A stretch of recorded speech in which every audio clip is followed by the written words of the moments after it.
আসসালামু আলাইকুম ওয়া রাহমাতুল্লাহি ওয়া বারাকাতুহু।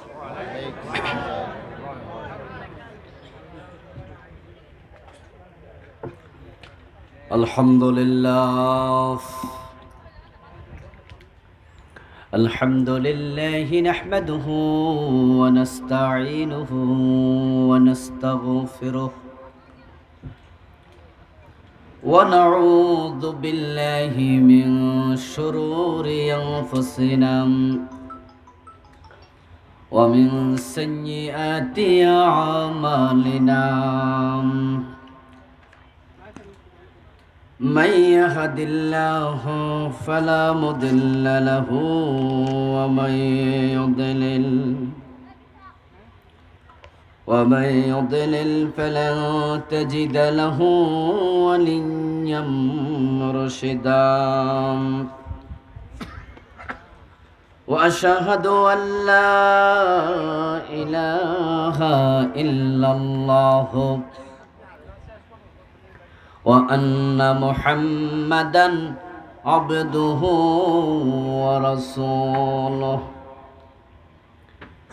أما بعد فقد قال الله تعالى في كلامه المجيد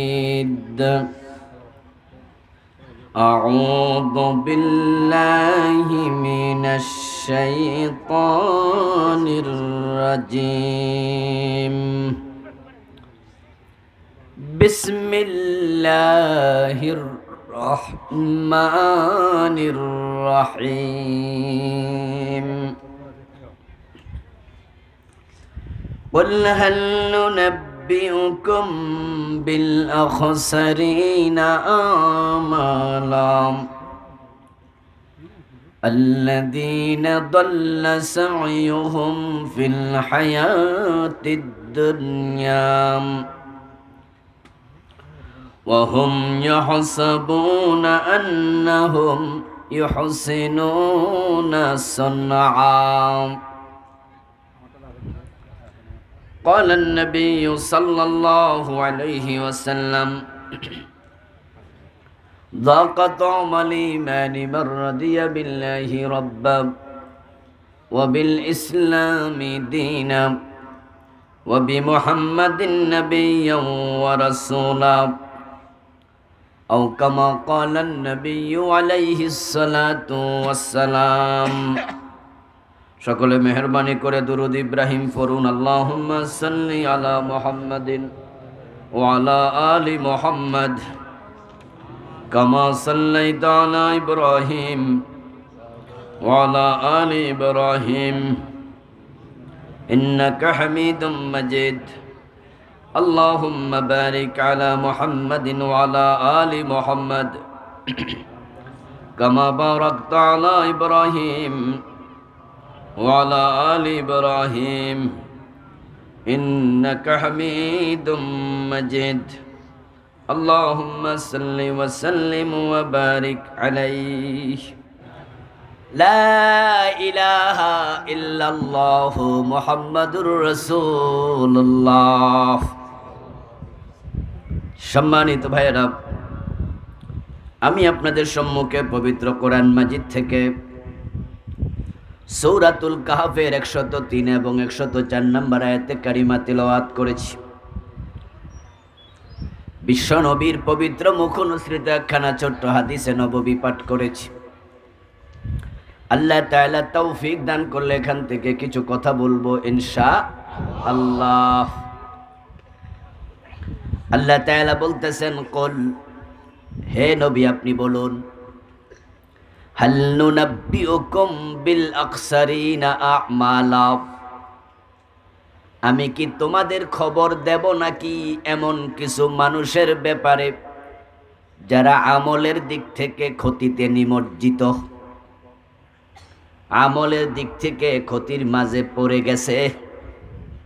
আল্লাযীনা দাল্লা, যাদের হারিয়ে গেছে, সাইয়ুহুম, সকল কর্ম প্রচেষ্টা, ফিল হায়াতিদ দুনিয়া, দুনিয়ার জীবনে, হারাইছে সে, জমা করেছে যে। যার নাই তার হারানোর সম্ভাবনাও নাই। এমন কিছু মানুষ যারা আমল করেছে কিন্তু আমলগুলা হারাইয়া গেছে। দল্লা সাইয়ুহুম, তাদের কর্ম প্রচেষ্টাগুলো ব্যর্থ, হারাইয়া গেছে। কিন্তু আহুম ইয়াহসাবুন, তারা মনে করে আন্নাহুম ইউহসিনুনা সুনআ, তারা যা করতেছে খুব ভালো কামই করে।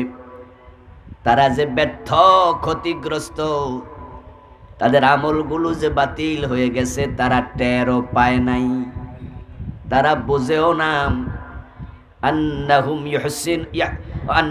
ওয়াহুম ইয়াহসাবুনা আন্নাহুম ইউহসিনুনা সুনআ, তারা মনে করে তারা ঠিকঠাক আছে, তারা ভালো কাজ করতেছে। তারা যে ব্যর্থ তারা বোঝেই না। ও নবী, আপনি বলুন তাদের খবর আমি দেব নাকি? এ হলো অনুবাদ। এই কথাগুলো আমার না আল্লাহর।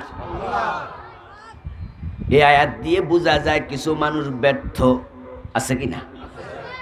তারা যে ব্যর্থ এটা তারা জানেও না, আপনি নবী জানাই দেন। এখন ব্যর্থ কে কে? যাদের আমল কবুল হয় না, ওই মানুষগুলো কারা কারা, তাদের ব্যাপারের খবর আমাদের জানা দরকার আছে না নাই? কারণ আল্লাহ না করুক, যদি আল্লাহ না করুক নিজের অজান্তেও তার নাম, তার ঠিকানায় আপনার নাম ঢুকে থাকে, ওই তালিকায় আপনিও আছেন, উপায় নাই। কারণ যারা ব্যর্থ তারা আজকে টের না পাক, একদিন টের পাবে কিনা এটা তো গোপন থাকবে না, নিশ্চয়ই একদিন প্রকাশিত হবে। এখন কে সফল কে ব্যর্থ এটা জানার জায়গা দুনিয়া না আখেরাত? কোথায় জানা যাবে? তো দুনিয়া তো সে সফলই মনে করলো, কেমনে জানা যাবে? যারা শিয়া তারা যে ব্যর্থ তারা কি টের পাচ্ছে? যারা কাদিয়ানি তারা যে ব্যর্থ তারা কি দুনিয়া বোঝে? তাহলে বুঝার জায়গাটা কি দুনিয়া? যারা ঢোল তবলা বাজায় তারাও তো মনের সুখে বাজায়, ঠিক না? পীরের পায়ে যারা সেজদা দেয় তারা যে ব্যর্থ তারা কি টের পাচ্ছে? টের পাইলে তো আর দিতই না। কিন্তু প্রত্যেকটা মানুষ কে সফল কে ব্যর্থ টের পাওয়ার একটা জায়গা আছে না নাই? যেদিন তোমার সব আমলের হিসাব টান মারা হবে, আল্লাহর সামনে আপনাকে আমাকে পুরা জীবনের সব আমলের জবাব দিতে হবে।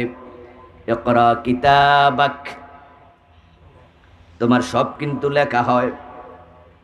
কুল্লা শাইইন আহসাইনাহু কিতাবা, আল্লাহ কোরআন মাজিদে বলেন আমি সবকিছু লিখে রাখি। তুমি ভুলে গেছো কিন্তু আমি ভুলি না।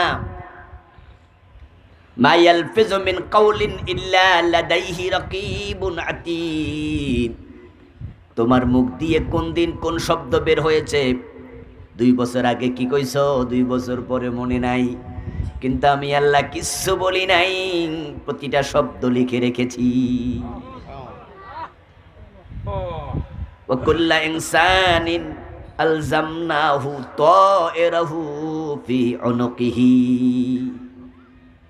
আমি সব মানুষের গর্দানে একটা ক্যামেরা ঢুকাইয়া দিছি।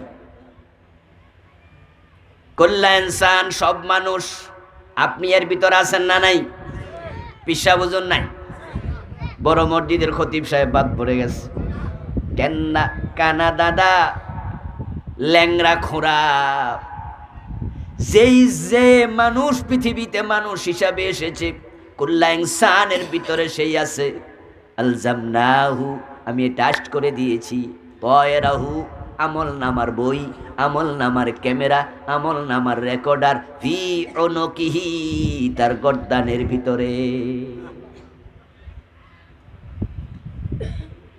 ওয়া নুখরিজু লাহু ইয়াউমাল কিয়ামাহ, এটা আমি বের করব তার জন্য কিয়ামতের দিন, কিতাবা, বই আকারে।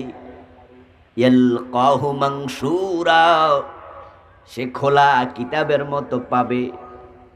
আমি তার হাতের মাঝে ধরাইয়া দিয়া বলবো, ইকরা কিতাবাক কাফা বিনাফসিকাল ইয়াউমা আলাইকা হাসিবা, আমল নামাটা পড়ো।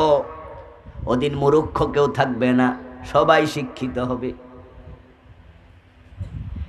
আল্লাহ বলবেন, পড়ো তোমার আমল নামা, কাফা বিনাফসিকাল ইয়াউম আলাইকা হাসিবা, এটা পড়ে পড়ে হিসাব দেওয়ার জন্য তুমি যথেষ্ট, কোনো সাহায্যকারীর প্রয়োজন নাই।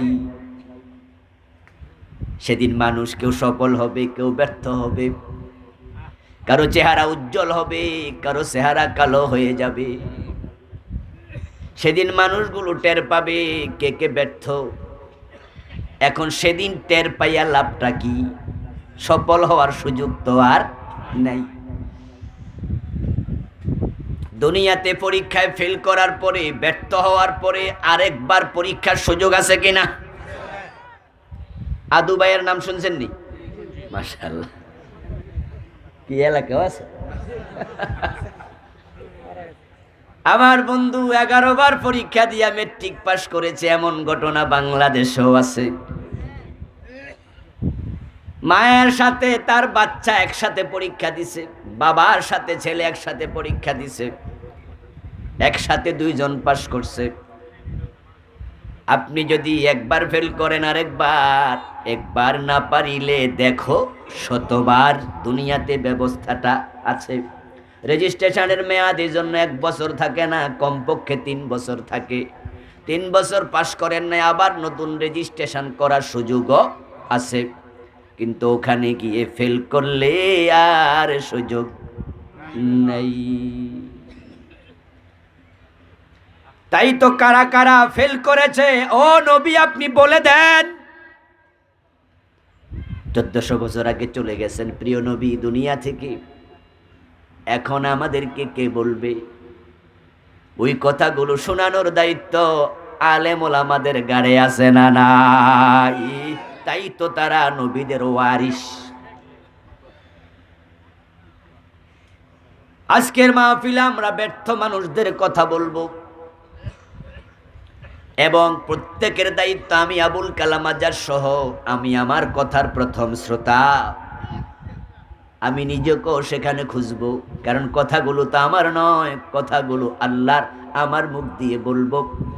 ওই তালিকা যদি দেখি আমি, আমার নামটাও আছে, এখনো তাওবা করার সুযোগ আছে না নাই? দুনিয়াতে বারবার তাওবার সুযোগ আছে। একবার পারো নাই, আবার চেষ্টা করো। ফেল করেছ, আবার পাস করবা। কিন্তু চোখ বন্ধ হয়ে গেলে তাওবার সুযোগ আর নাই। যে মানুষগুলো ব্যর্থ হবে তারাও তাওবা করতে চাইবে। ফেরাউনও চেয়েছিল তাওবা করতে। حتى إذا أدركه الغرق قال آمنت أنه لا إله إلا الذي آمنت به بنو إسرائيل। কোরআনে আল্লাহ বলে, যখন ফেরাউন পানিতে ডুবতেছিল তখন ফেরাউনও তাওবা করতে চেয়েছিল। সে বলেছে আমান্তু, আমি ঈমান এনে ফেলেছি, কিন্তু কবুল হয়। আমান্তু আন্নাহু লা ইলাহা ইল্লাল্লাযী আমানাত বিহি বানু ইসরাঈল। বনি ইসরাইলের লোকেরা যে আল্লাহর উপর ঈমান আনার কারণে সমুদ্রে 12টা রাস্তা হয়ে গেছে, ওই আল্লাহর আমি মানি নাই, তাই আমি পানিতে ডুবে গেছি। এখন আমি তো ঈমান এনে ফেলেছি, রাস্তাটা আবার বানাও। রাস্তা হইছে নি আর? ইন্নাল্লাহা ইয়াকবালু তাওবাতাল আবদি মা লাম ইউগারগির।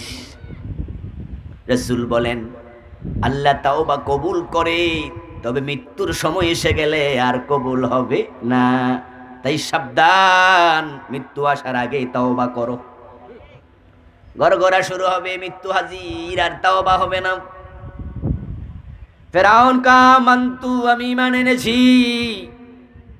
ফেরেশতা জিবরিল আমি তার মাথা ধরে ধাক্কা মেরেছে, পানি আরো খা, মাস্তানি অনেক করছস। হাজার হাজার বানি ইসরায়েলের শিশুকে জবাই করে দিয়েছে ফেরাউনের অর্ডারে, ঠিক কি না? ইউযাব্বিহুনা আবনাহুম ওয়া ইস্তাহইউনা নিসাহুম। অনেক মাস্তানি করেছিস। আমার প্রিয় নবী মূসা দেশ ছেড়ে চাচ্ছেন পালিয়ে হিজরত করে ফিলিস্তিনের দিকে, মিশর পার হয়ে। তুই কি ঘোষণা করলি? মূসাকে যেতেও দেব না, থাকতেও দেব না, ধরে এনে শুলে চড়াবো। এখন বেটা পানিতে ডুববা কয় ঈমান আনছি। জিবরিল আমিন মাথায় ধরে জোরে চাপ মেরে পানি ঘটির পর ঘটি, লোটার পর লোটা খাওয়াইছে, ছেড়ে দিছে আর উঠছে কাব্বাইয়া পানির উপরে।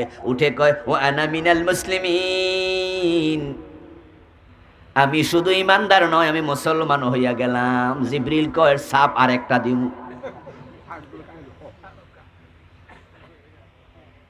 রাসূল সাল্লাল্লাহু আলাইহি ওয়াসাল্লাম বলেন জিবরিল আমিন তার মাথার মাঝে এক হাত দিয়া চাপ দিয়া একবারে পানির তলায় নিয়া আর এক হাত দিয়া সমুদ্র থেকে একবারে কিছু কাদা মাটি তুলে তার গালের ভিতরে ঢুকাইয়া দিছে। এখন তুই আর আমান্তু কইতে পারবি না। আল্লাহর পক্ষ থেকে জবাব এসেছে, আল আন কদ আসাইতা ক্বাবলু ওয়া কুনতা মিনাল মুফসিদিন। সুবহানাল্লাহ পড়ে কোরআনের আয়াত। আল্লাহ জবাব দে, ফেরাউন ঈমান আনলি তবে সময় হারাইয়া আনলি রে। এখন আনলি, এখন তার সময়। তুই বুঝছ তবে সময় হারাইয়া বুঝলি তবে নৌকা ডুবাইয়া বুঝলি। কিছু লোক আছে নৌকা ডুবাইয়া বোঝে, ব্যাককল টাইপের। আপনারা তো নদী এলাকার মানুষ, হাওর এলাকার মানুষ, নৌকা আপনারা খুব চিনেন। একসময় আমাদের এলাকাও ছিল, ব্রিজ কালভার্ট কম ছিল, নৌকা পারাপার ছিল। বাজার ভাঙ্গা দিন, বাজার শত শত মানুষ নৌকা পারাপার করছে। নৌকাতে বোঝাই হবে 15 জন 20 জন, উঠে গেছে 30 জন। নৌকা এখন ডুবু ডুবু। মাঝি বলে মাপসাই আর একজন উঠিও না। এই ভাই দাঁড়ান, আমি আবার ওদেরকে নামাই আইতাছি, উঠবেন না। ঘাটতারা একটা কয় বেটা এতজন উঠছে ডুবে না, আমি একা উঠলে ডুববো নাকি? এটা কইয়া মারছে লাফ। নৌকার মাঝে উঠতে দেরি ডুবতে দেরি নাই, উঠছে আর গেছে ডুবে। মাঝি কয় কি কইছি? হেতে কয় হেন না বুঝছি। কয় বুঝলি রে, তবে আমরা রে ডুবাইয়া বুঝলি, এই বুঝার কোনো লাভ।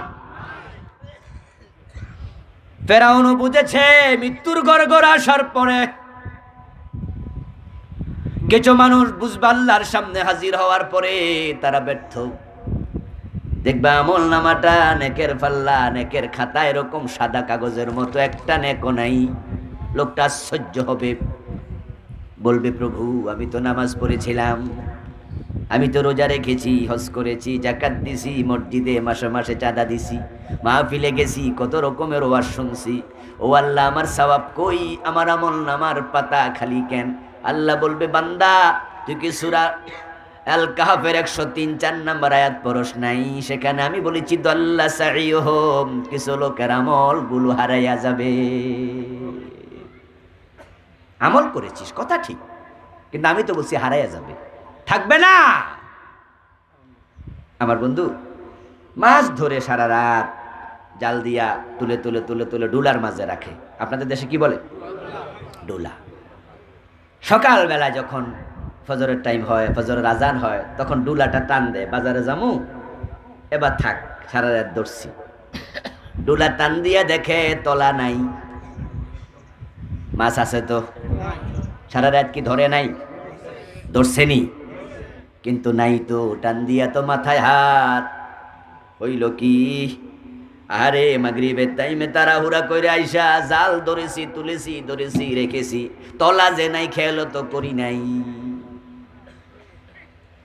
এখন চাল কিনবো কি দিয়া, ডাল কিনবো কি দিয়া, তরকারি কিনবো কি দিয়া? গরিব মানুষ, বাচ্চা কাচ্চার উপাস থাকা লাগবে, নয় ঋণ করা লাগবে। দুনিয়াতে মানুষ যদি ফেল করে ঋণ পাওয়া যায়, ভুল করলে সংশোধন হওয়া যায়। তলাওয়ালা ডুলাতে রেখেছে, মাছ বোকামি করেছে, হয়তো ভিক্ষা করো বাঁচবে, কিন্তু আখেরাতে যাইয়া যখন দেখবেন আপনার ডুলার তলা নাই, সংশোধনের সুযোগ আর নাই। আমাদের এলাকায় হিন্দুদের দোকানে গেলে হিন্দুরা কি ভিক্ষা দেয় না? কিছু কথা কইেন, হেইও মেইও না কইলে মজা নেই। হিন্দু কি ভিক্ষা দেয় না? আচ্ছা, ভিক্ষা দিলে সওয়াব আছে না নাই? এমনি সওয়াব আছে কিনা? এটা কি সওয়াবের কাম না? ইবাদত না? কিন্তু হিন্দু 10 টাকা দিল, তার সওয়াব হইছে কয়টা? আমল করেছে কিন্তু খাতায় যোগ হয় নাই, ডুলার তলা নেই।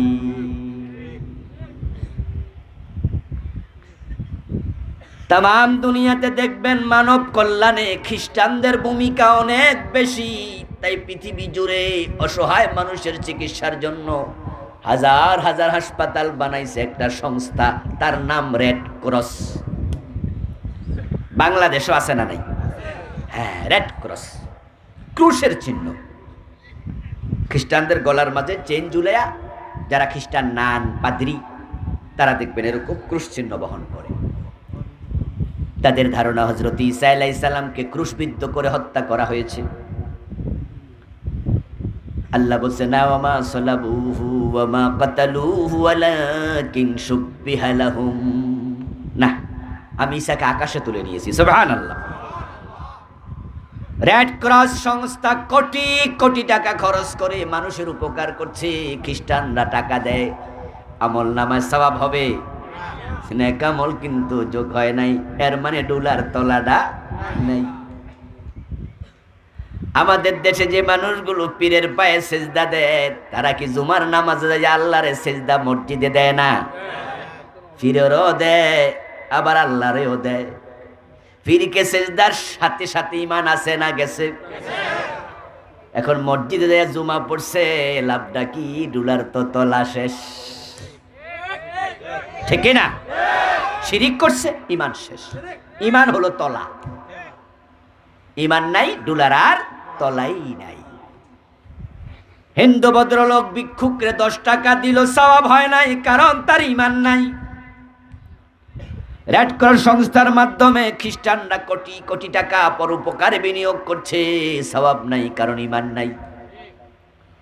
ওই ভদ্রলোক পীরকে সেজদা দিয়েছে, পরে যতই জুমার নামাজ ওয়াক্তিয়া নামাজ পড়ুক, লাভ নাই, কারণ ঈমান নাই। ঈমান হলো একের মতো, সওয়াব হলো ডান পাশে শূন্যের মতো। এক যদি না থাকে, শূন্যের কোনো মূল্য নেই। ব্যর্থ মানুষগুলো হাসরের ময়দানে আল্লাহর সামনে হাজির হইয়া যখন দেখবে সওয়াব নাই, তখন তারা বলবে, আল্লাহ আমি ব্যর্থ, আমি তো বুঝতাম না দুনিয়ায়, মা কুন্না না'মালু মিন সু। যদি বুঝতাম তাহলে তো আর এই খারাপ কাজ করতাম না, কবিরা গুনাহ করতাম না, হারাম খাইতাম না, শিরিক করতাম না, নিফাক করতাম না, বেদাত করতাম না, কুফর করতাম না। ও আমাদের রব, আমরা যে ব্যর্থ এখন কিন্তু বুঝছি। তাই ওয়ালাউ আন্না লানা কাররাতান ফানাকুনা মিনাল মুমিনিন, একটা বারের জন্য দুনিয়া পাঠাও, ঈমান নিয়ে ফিরে আসব।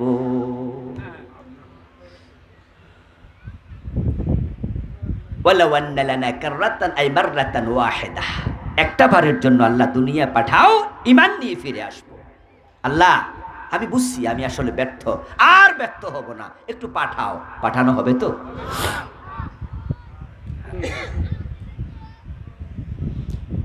তারা বারবার বলতে থাকবে, রব একটা বার, বেশি চাই না, আল্লাহ বারবার দরকার না, শুধু একবার। আল্লাহ ফেরেশতাদেরকে লক্ষ্য করে বলবেন, খুদুহু ফাগুল্লুহু সুম্মাল জাহিমা সাল্লু, তারে ধর, হাত করা পরা, পায়ে ডান্ডা বেরি দে, গলার মাঝে জাহান্নামের শিকল লাগা, সুম্মাল জাহিমা সাল্লু, জাহান্নামের মাঝখানে ফেলে দে। নাউজুবিল্লাহ বলবেন না? সেকেন্ড কোন অপশন আর নাই। 80 বছর হায়াত দিছি, 40 বছর 50 বছর দিছি, সে তখন বোঝে নাই, সে এখন ধরা খাইয়া কয় হে নাকি ভালো মোমেন্ট হবে। কেন? নবী রাসূল পাঠাই নাই? আমি পৃথিবীতে প্রথম মানুষটাকে তো নবী করেছিলাম, প্রথম মানুষটাই নবী। সুবহানাল্লাহ পড়েন। হযরত আদমের জন্যই নবী, কেউ যেন বলতে না পারে আমি তো নবী পাই নাই।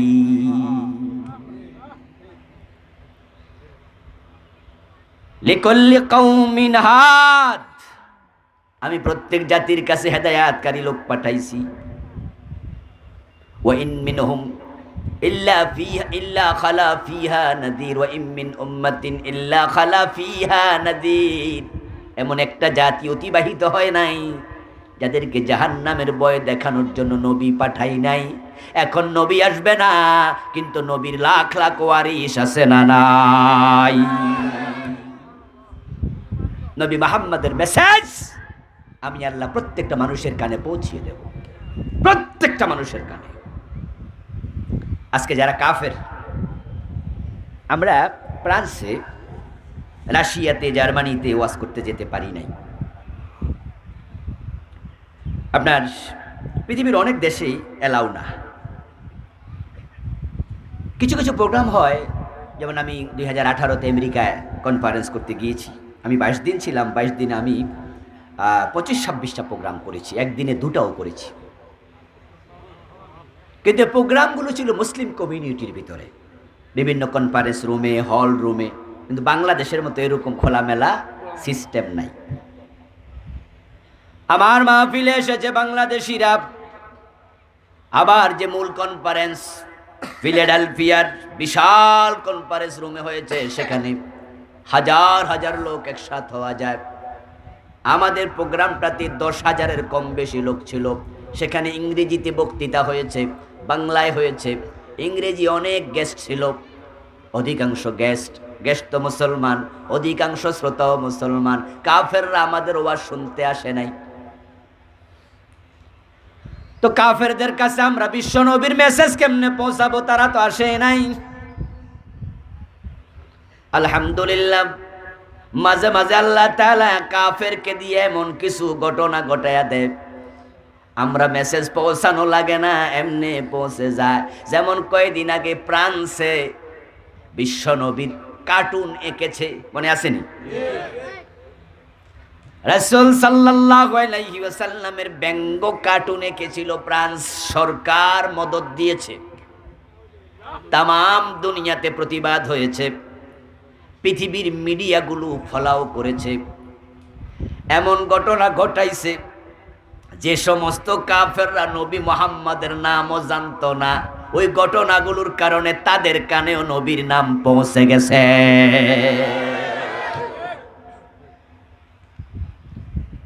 ফ্রান্সে মাহফিলের সুযোগ নাই, কোরআন হাদিসের কথা আমরা বলবো সে সুযোগ সরকার দেয় না, জার্মানিতে দেয় না, চায়নাতে তো দেয়ই না, যদি হয় খুব ছোট্ট পরিসরে। তাহলে এমন কিছু কাফের আছে যাদের কাছে রাসূলের নামটা আমরা পৌঁছাতে পারি। গ্রহণ করবে কি করবে না এটা তার ব্যাপার, কিন্তু পৌঁছাইতে তো হবে। আমরা পৌঁছাইতে পারি নাই। কিন্তু মাঝে মাঝে এমন কিছু কাম ওরা করে, যেই কামের কারণে নবীর খবর তাদের কানেও পৌঁছে যায়। আল্লাহ তাআলা মানুষের কানে নবীর নাম, দ্বীনের নাম, ইসলামের নাম পৌঁছানোর ব্যবস্থা তিনি করবেন। ইসলামের প্রথম যুগের দিকে আপনি তাকান, মক্কায় রাসূল যখন প্রথমে দাওয়াত দেন, তখন কাফেররা সিদ্ধান্ত নিল হজের মৌসুমে মক্কায় ঢুকার যত রাস্তা আছে, রাস্তায় রাস্তায় আমরা দাঁড়াইয়া যাব। মক্কায় যে ঢুকবে দূরের লোক, তাদের কানে আমরা একটা মেসেজ দেব, সেটা হলো আব্দুল্লাহর ছেলে মুহাম্মদ, সে নবুয়তের দাবি করতেছে, ইসলাম নামক ধর্মের প্রচার করতেছে, আমরা তাকে পাগল বলে সাব্যস্ত করেছি, তোমাদেরকে দাওয়াত দিলে তার দাওয়াত নিও না। রাসূলের নাম সবাইরে মুখস্থ করায় দিছে।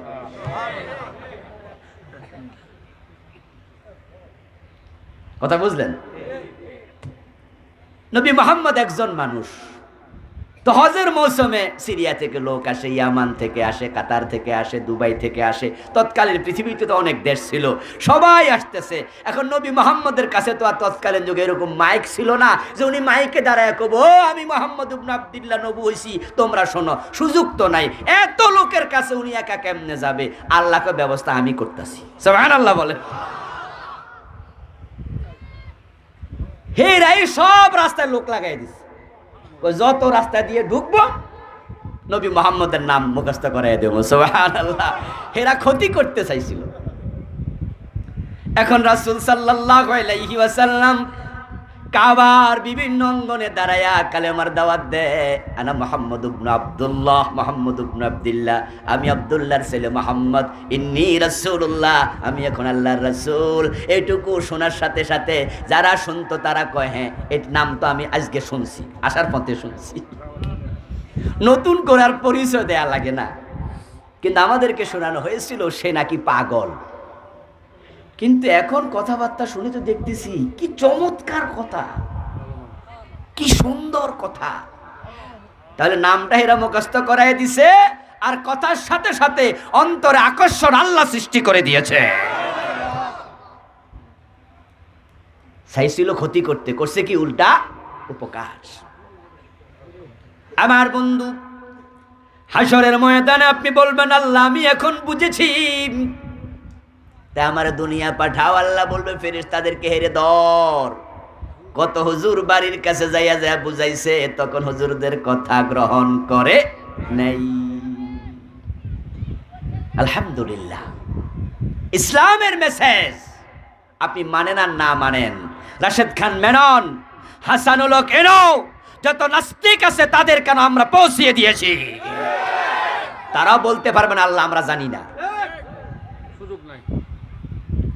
হাসরের দিন ধরা খাবো না? নাস্তিকগুলো ধরা খাবে কিনা?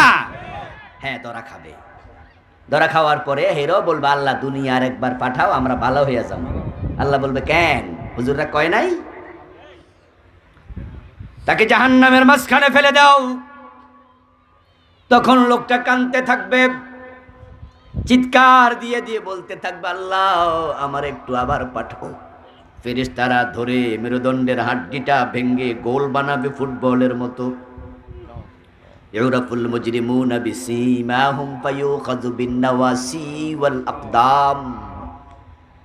ওই পাপিষ্ঠদের পায়ের তলায়, মাথার চুলের গোড়ায় ধরে, সম্মুখ এই যেখানে চুলের গোড়ায় ধরবে, কপালের পাশে, এটাকে নাসিয়া বলা হয়, নাওয়াসি তার বহু বচন। একবারে মাথার চুলে ধরে গোড়া বরাবর পায়ের তলায় ধরে ফুটবলের মতো গোল বানায় মেরুদণ্ডের হাড্ডি ভেঙ্গে ফেলে দেবে। ওই জাহান্নামীগুলো জাহান্নামে গিয়েও চিৎকার দেবে, কানবে, রব্বানা আখরিজনা মিনহা, ও আমাদের রব সহ্য হয় না, আমাদের একটু বের করো।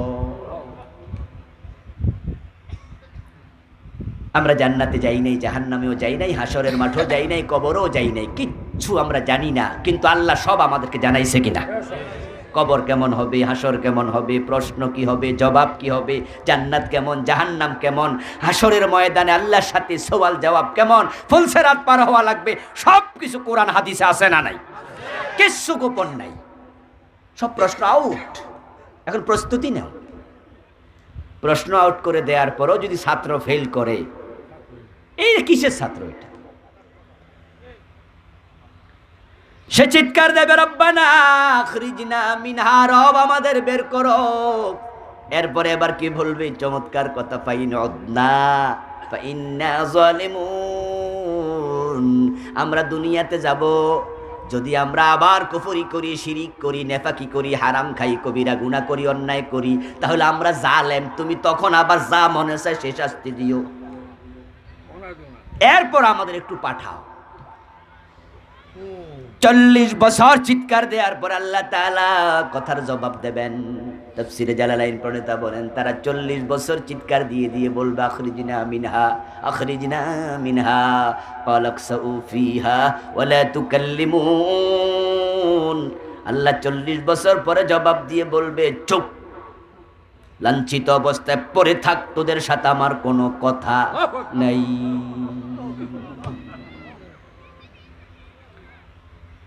সেদিন মানুষ বুঝবে, আহারে করলামটা কি। সেদিন বুঝে কোনো লাভ হলো না, কিন্তু বলুন তো আজকে বুঝলে লাভ আছে না নাই? নিশ্চয়ই আছে। মানুষ কানবে, কানতে কানতে তাদের চোখ দিয়ে এত বেশি পানি বের হবে, কান্নাহা জাদাওয়াল। রাসূলুল্লাহ বলেন, মনে হবে যেন তাদের চোখ থেকে নালার পানি প্রবাহিত হচ্ছে, কিন্তু লাভ নাই। আর আজকে যদি আল্লাহর ভয়ে এক ফোঁটা চোখের পানি বের করা যায়, আজকে লাভ আছে না নাই? আপনারা যারা সুদে টাকা লাগাচ্ছেন, সিদ্ধান্ত যদি আজকে নেন, সুদ ছাড়ার সুযোগ আছে কিনা? যে সুদ খাইয়া লাইছেন, হাজার হাজার কবিরা গুনাহ হয়ে গেছে, তাওবা করে মাপ নেয়ার সুযোগ আছে কিনা? তো সুযোগ তো আজকে আছে, তখন আর। আমার বন্ধু, আল্লাহ পাক রব্বুল আলামিন আমাদের সুযোগ দিয়ে রেখেছেন, আত-তাইবু মিনাদ যামবি কামান লা যামবা লাহ। আপনি গুনাহ করতে করতে যদি পাহাড়ের চূড়া পরিমাণ গুনাহ উঁচু হয়ে যায়, হতাশ হবেন না, সিদ্ধান্ত নিয়ে তাওবা করেন। আল্লাহর ক্ষমা আকাশ পরিমাণ উঁচু।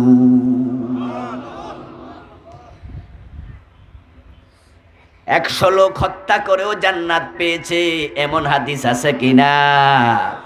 বিশ্বনবী বুঝাইয়া দিলেন, হতাশ হইও না, তবে তাওবা আবার জমা রাখিও না। সুযোগ যেহেতু আছে, আরো কয়দিন খাইয়া লই। অনেকে আবার উল্টাও বোঝে, সুযোগ যেহেতু আছে, আরো কয়দিন পরে তাওবা করব, এমন তাওবা কবুল হবে না। যখন মানুষ গুনাহ করে, সুম্মা ইয়াতুবুনা মিন করিব, গুনাহ করার পরে যখন বোধোদয় হয়, তাড়াতাড়ি তাওবা করে, দেরি করে না। উলাইকা ইউবাদদিলুল্লাহু সাইয়্যাতিহিম হাসানাত ইল্লা মান আতাবা ওয়া আমানা ওয়া আমিলা আমালান সালিহা। তাওবা করে ফেলো, ভালো হয়ে যাও, নেক কাজ করা শুরু করো। ইউবাদদিলুল্লাহু সাইয়্যাতিহিম হাসানাত, আল্লাহ শুধু তাওবা কবুল করে গুনাহই মাফ করে না, যে গুনাহ করেছিলা সেগুলাকে আল্লাহ সওয়াবে পরিবর্তন করে দেয়। কিন্তু আপনি বলবেন যে আরো কয়দিন খাইয়া লই, এরকম লোক বাংলাদেশে নিশ্চয় আছে। এই ভাই, হজ করেন না কেন? মুরব্বী, হজ করছেন না কেন? আপনি কয় যে হুজুর হজ করবো। হজ যে ফরজ আমিও বুঝি, করবো 2 বছর পরে ইনশাল্লাহ। কেন 2 বছর পরে কেন চাচা? কয় যে চাকরি আর 2 বছর আছে, অবসরে যাব, কাবার গিলাপ দরায়া ধরে আল্লাহর কাছে তাওবা করে আসবো। এর মানে কি এই 2 বছর খাইয়া লই? চাকরি তো 2 বছর আছে, যা খাওয়ার খাইয়া লই। হজ করব, হজ যদি ধরে রাখতে না পারি, এর মানে কি? এর মানে হজ করার পরে আর সুদ খাওয়া যাবে না, খাইয়া লই। ঘোষ খাওয়া যাবে না, খাইয়া লই। যদি আমি হজ করে এসো সুদে টাকা লাগাই, মানুষ তো বলবে সুদি হাজি, বদনামি হবে, দরকার নাই, যা খাওয়ার খাইয়া লই। এখন আপনার চাকরি শেষ, অবসরে যাইয়া সরকারের পেনশনের টাকা দিয়া হজে যাইতেছেন, কাবার গিলাপ জড়াইয়া ধরা কোন আল্লাহর জীবনে গোশ খাবো না, আমারটা মাফ করে দাও। আল্লাহ জবাব দেয়, তোরে গোশ এখন দেয় কেডা? তাওবা শব্দের অর্থ হলো ফিরে আসা। তো ফিরে আসতে হলে তো ফিরে আসার সময় লাগবে, ঠিক কিনা? তো তোমার তোকে ঘুষ দেয় না, তো ঘুষ থেকে ফিরলা কেমনে? চালাকি করবেন না, চালাকি করবেন না আল্লাহর সাথে। আল্লাহ ক্ষমা করবেন নিশ্চয়ই, যদি আপনি তাওবা করতে দেরি না করেন। আমরা যদি সফল হতে চাই, ব্যর্থদের তালিকা আমরা দেখব, নিজের নাম সেখানে খুঁজব। নাম যদি থাকে, তাওবার সিদ্ধান্ত আজকেই নেব। রাজি আছেন কিনা? তাহলে মাহফিল কাজে লাগবে। কারণ আজকে রাত জীবনের শেষ রাত হতে পারে, 1 সেকেন্ডেরও ভরসা নাই, নিঃশ্বাসের কোনো বিশ্বাস নাই। আরে আজকে দেখলাম ভোরবেলায়, সম্ভবত, এখন তো আর খবর দেখার জন্য মোবাইল, আপনার টেলিভিশন লাগে না, পত্র পত্রিকাও লাগে না। আমরা যারা ফেসবুক চালাই, ইনস্টাগ্রাম চালাই, ইউটিউব চালাই, বিভিন্ন চ্যানেল বুঝি, ঘুম থেকে উঠে ফজরের পরে একটু দোয়া দুরুদ পরে ফেসবুকে একটু ঢুকলেই যে খবরগুলো খুব তাজা, সেগুলো একবার ইজি পাওয়া যায়। ফেসবুক থেকে খবর দেখে এখন টেলিভিশনওয়ালারা খবর প্রচার করে। আজকে সকালবেলা দেখলাম নাতি ধরছে দাদারে, একটু ডাব খাম। দাদা ডাব পাড়ার জন্য গাছে উঠছে গতকালকে বিকালে। গাছে উঠে গাছে মরে গেছে। আহা, ডাব পাড়ার জন্য একবার উপরে উঠছে, উপরে উঠে ডালের মাঝে ময়রা ফেরা রয়েছে। তো নাতি নিচ থেকে চিৎকার দিচ্ছে, কিরে দাদাতে কাইতে হয়ে গেল, আজ যে লড়ে না। লোকজন আসছে, গাছে উঠছে, রশি দিয়া পা হাত গলা বডিটা বেঁধে তারপরে নিচে নামাইছে লাশ। আচ্ছা আপনারা একটু বলুন তো, বেটা যদি বেশি অসুস্থ হইতো নিজে গাছে উঠতো? 60 বছরের বেশি বয়স আমার বন্ধু, তার মৃত্যুটা গাছের আগায় আছে। قال النبي صلى الله عليه وسلم إذا قضى الله لعبد أن يموت بأرض جعل له إليها حاجة। তিরমিজির হাদিস। আপনাকে আমাকে এই দুনিয়ায় পাঠানোর আগে, আমরা যখন মায়ের পেটে ছিলাম, রুহটা দেওয়ার আগে আল্লাহ তাআলা মরার সময়টা আগে ফাইনাল করে তারপরে রুহ পাঠাইছে। এজন্যই তো কোরআনে আল্লাহ সূরা মুলকে শুরুতে বলছেন আল্লাযী খালাকাল মাউতা ওয়াল হায়াত, মৃত্যু আগে হায়াত পরে। আমরা দেখি জন্ম আগে মৃত্যু পরে, কিন্তু আমার আল্লাহ বলে আল্লাযী খালাকাল মাউতা ওয়াল হায়াতা, সিরিয়ালে আগে কোনটা দিছে? মৃত্যু, তারপরে ওয়ারকাউ ওয়াসজুদু, রুকু করো এবং সেজদা করো। সিরিয়ালে রুকু আগে না সেজদা আগে? কথা বলেন না কেন, কোনটা আগে? তাহলে আল্লাহর সিরিয়াল রুকু করো সেজদা করো, মানে রুকুটা আগে হবে, সেজদাটা পরে হবে। আল্লাযী খালাকাল মাউতা ওয়াল হায়াত, সিরিয়ালে মৃত্যুটা আগে হায়াতটা পরে। মায়ের পেটের সন্তান প্রথম 40 দিন থাকে পানি বীর্য আকারে মায়ের পেটে, দ্বিতীয় 40 দিন সেটা হয়ে যায় রক্তপিণ্ড, তৃতীয় 40 দিন হয়ে যায় মাংসপিণ্ড, 40 120 দিন যাওয়ার পরে আল্লাহ কুরআন মাজিদে বলেন ফাকাসাউনাল ইযামা লাহমা, আমি যে হাড্ডি বানাইছি, তোমার এই পাজরের হাড্ডি বানাইছি, মেরুদণ্ডের হাড্ডি বানাইছি, হাতের হাড্ডি আগে বানাইছি, তারপরে হাড্ডিকে আমি মাংস দিয়ে ঢেকে দিয়েছি। তারপরে আমি তোমার মায়ের পেটে রুহ পাঠাইছি, কান আছে, চোখ আছে, হাত আছে, পা আছে, কিন্তু নড়াচড়া নাই, রুহ নাই। আল্লাহ একজন ফেরেশতাকে বলেন, ফেরেশতা যা যা ওই করিমগঞ্জ গ্রামে, কি কোন গ্রাম? বালিয়াপাড়া গ্রামে যা, অমক মায়ের পেটের মাঝে আমার এক বান্দা আমি বানাইছি, তার মাথার পাশে বস, মায়ের পেটের ভিতরে ঢুকে। ফেরেশতা এসে গেছে, ফায়াকতুবু আরবাআ, আল্লাহ অর্ডার করে 4টা জিনিস তুই মাথার পাশে বসে আগে লিখা ফেল। সে 4টা জিনিস লিখতে আসছে, লিখবে আজালাহা ওয়া রিজকাহা ওয়া আমালাহা ওয়া শাকিয়ুন আম সাঈদ। ওই নফসের পাশে বৈশা তার রিজিক লেখ, তার হায়াতটা লিখে ফেল, তার আমল লিখে ফেল, সে সৌভাগ্যবান না হতভাগ্য লিখে ফেল। ফেরেশতা আপনার মায়ের পেটের ভিতরে, আমার মায়ের পেটের ভিতরে বসে আপনি দুনিয়াতে কত বছর, কত মাস, কত দিন, কত ঘন্টা, কত মিনিট, কত সেকেন্ড, এটা আল্লাহর অর্ডারে লিখছে। শুধু এটা নয়, আপনি কোথায় মারা যাবেন, শেষ নিঃশ্বাসটা কোথায় ত্যাগ হবে, সেটাও লিখে ফেলেছে।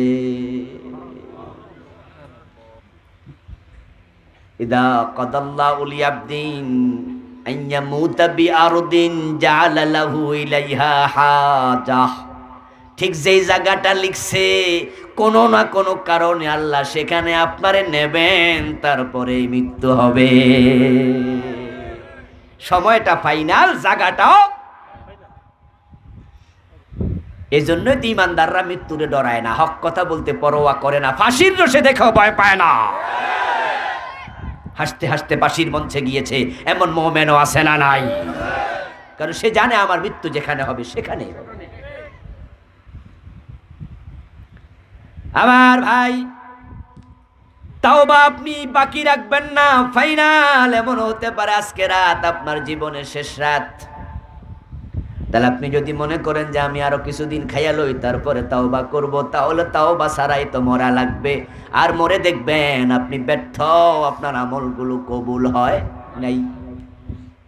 এই ব্যর্থ হলো 5 দল মানুষ। 3 দল দেখবে ইমানও নাই আমলও নাই, আর এক দল দেখবে ইমানটা আছে কিন্তু আমল নাই।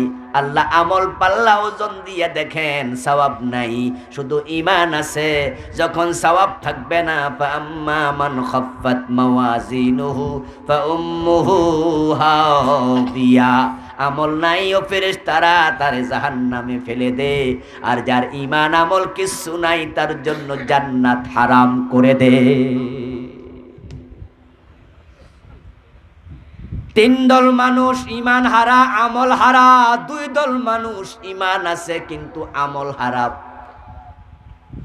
এখন এই 5 দলের ভিতরে আপনার আছে কিনা নাম একটু তালাশ করা দরকার, আছে কিনা। শরীরটা কেমন কেমন লাগে, জিমজিম করে, খাই ক্ষুধা লাগে না, ক্ষুধা মিটে না, ঘুমাইলে ঘুম ধরে না।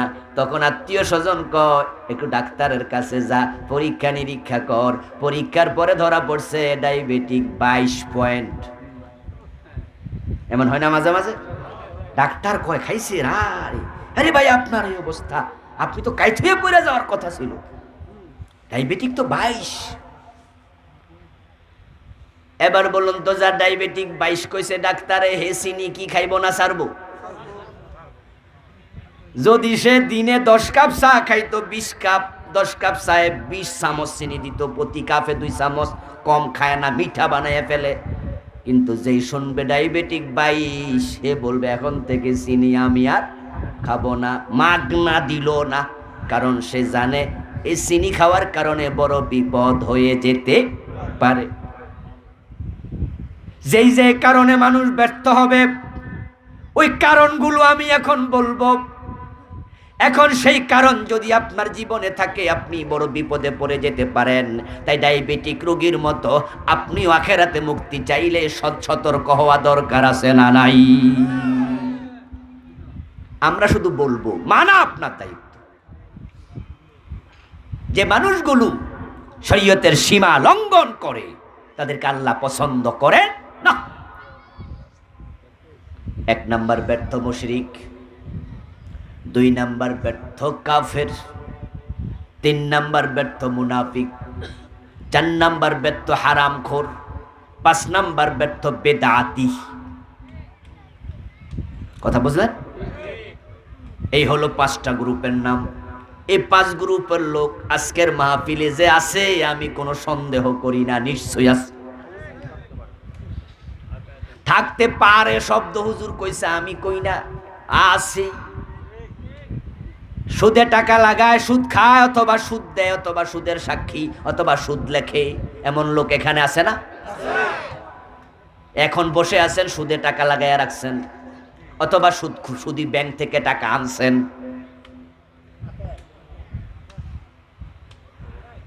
পরের জমি দখল করে বসে আছেন, জাল দলিল। নেতা অন্যের জমিনে দোকান তুলে বসে আছেন, বাপ মরে গেছে বোনের হক দেয় না, বিয়ে করছে এখনো বউয়ের মোহরানা দেয় না, এমন হাজবেন্ড আছে না নাই? 10 বছর 20 বছর 30 বছর হইয়া গেছে, বিয়ে করছেন, মোহরানা দেয়া নফল না ফরজ? পরের হক ধরে রাখছেন কেন? আপনি আজকে স্বামী, চোখ বন্ধ হলে হবে না আসামি। কি পাইছেন? বউ আপনারে ছাড়বে বুঝি? মোটেও না। ঝগড়া লাইগা দেখেন মামলা দিয়া দেয়, দুনিয়াতে ছাড়েন আর আখেরাতে ছাড়বো। এই জন্য তো বন্ধু, আপনাকে আমাকে শরীয়তের সীমার ভিতরে আসতে হবে। হাজার হাজার নামাজি, টুপিওয়ালা, দাড়িওয়ালা, ইমান হারা, কেউ শিরিক করেছে, কেউ কুফরি করেছে। বিশ্বনবী সিগন্যাল দিয়ে গেছে 1400 বছর আগে, ইয়াতি আলান্নাস জামানুন ইয়াজতামিউনা ফিল মাসাজিদি লাইসা ফীহিম মুমিনুন। একটা জামানা আসবে, মানুষগুলো মসজিদে জামাতের সাথে নামাজ পড়বে কিন্তু ঈমান থাকবে না। আস-সাবিরু মিনহুম আলা দীনিহি কাল কাবিদি আলাল জামার। যারা প্রকৃত ঈমানওয়ালা তাদের কষ্টের শেষ থাকবে না। হাতের মাঝে আগুনের কয়লা রাখা যত কঠিন, ঈমান রাখাও হবে তত কঠিন। ওই জামানা আসবে, ইউসবিহুর রাজুলু মুমিনান ফায়ুমসি কাফিরা। সকাল বেলায় ব্যক্তির ঈমান থাকবে, সন্ধ্যা বেলায় ঈমান থাকবে না। এমন এক জামানা আসবে যে জামানার মানুষগুলো জামাতে নামাজ পড়বে, ঈমান থাকবে না। ওই জামানা আসবে তা নয়, এসে গেছে। আমি নিজে এমন মসজিদ চিনি যে মসজিদের ইমাম কাফের, মুয়াজ্জিন কাফের, মুসল্লি কাফের। ওই মসজিদ আপনারা চিনতে চাইলে ঢাকার বকশী বাজারে যান, সেখানে কাদিয়ানীদের মসজিদ আছে না নাই?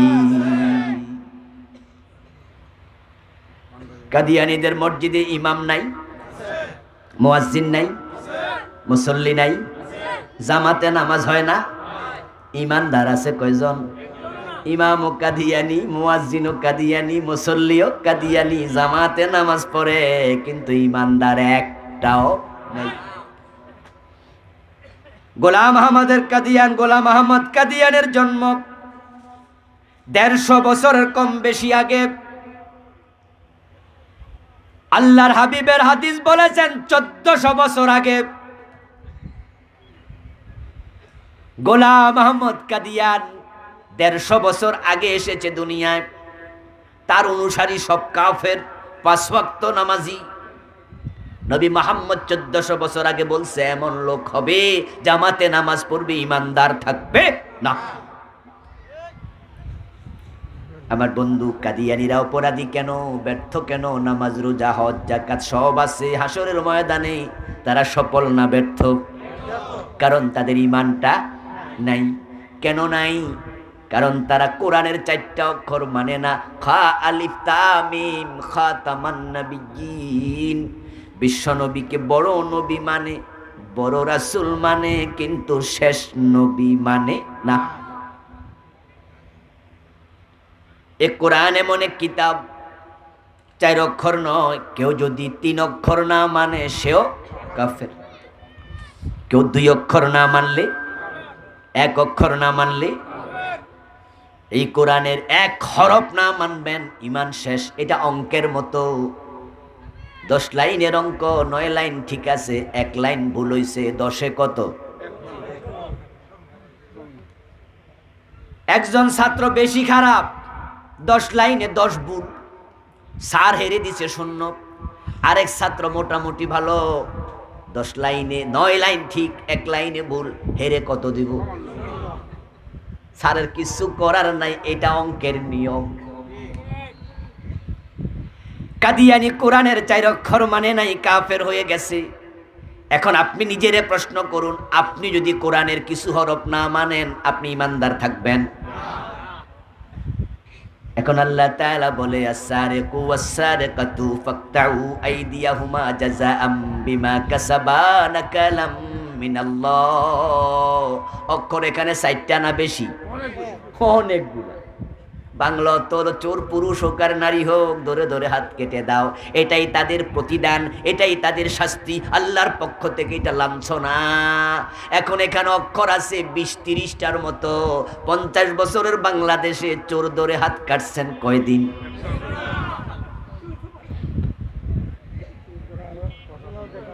الزانية والزاني فاجلدوا كل واحد منهما 100 جلدة ولا تأخذكم بهما رأفة في دين الله।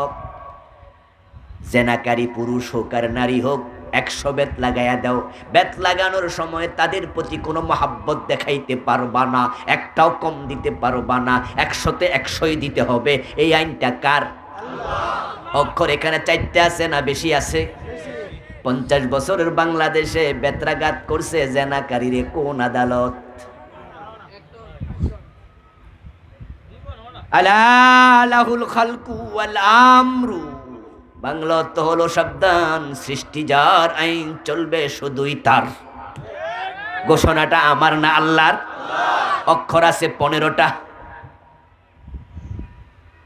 সৃষ্টি যার, আইন চলবে শুধুই তার। এবার আপনাদের কাছ থেকে জানতে চাই, সৃষ্টি কার?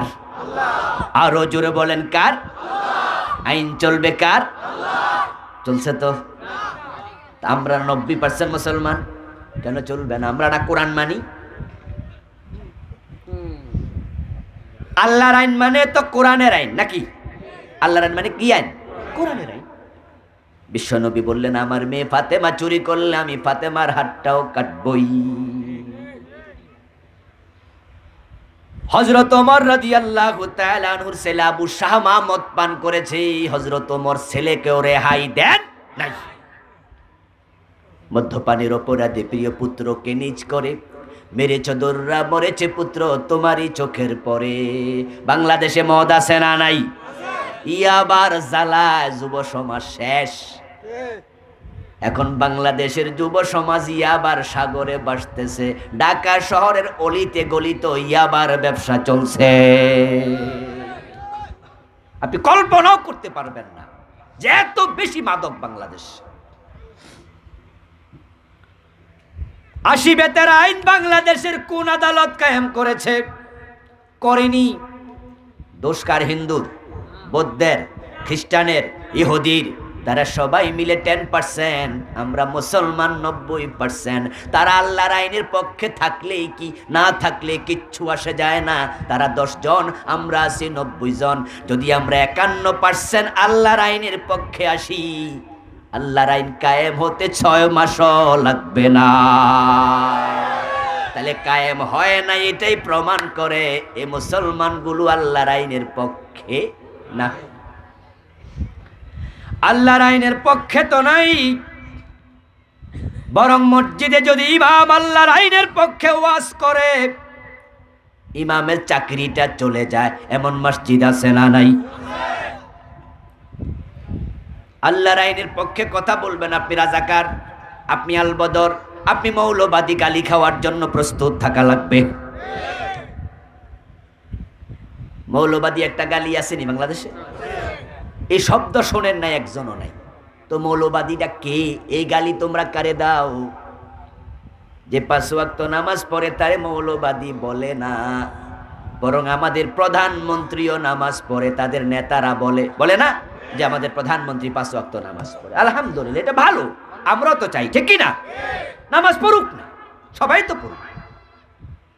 শুধু 5 ওয়াক্ত নামাজ পড়ে এটাই নয়, নারায়ণগঞ্জে একজন এমপি বলছে হে তাহাজ্জুদও পড়ে, এবং এক এক রাইতে কয় রাকাত পড়ে? 80 রাকাত, 70-80। ওরে বাবা রে বাবা,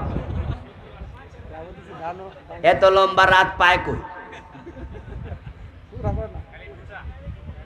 এজন্য আরেকজন বক্তা এনায়েতুল্লাহ আব্বাসী ডক্টর চমৎকার বলেছে, তোমরা যদি সারা রাত তাহাজ্জুদ পড়ো, ঢাকা ক্লাবে গাঁজা খায় কে?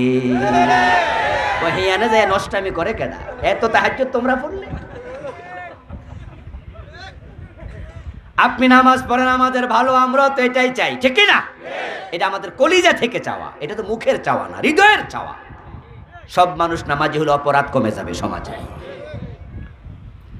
নামাজ পড়লে কেউ মৌলবাদী বলে না। হজ করলে নামের আগে হাজি। এই জন্য আমাদের নেতাও তো আছে ঢাকা শহরে, হাজি সেলিম আছে না?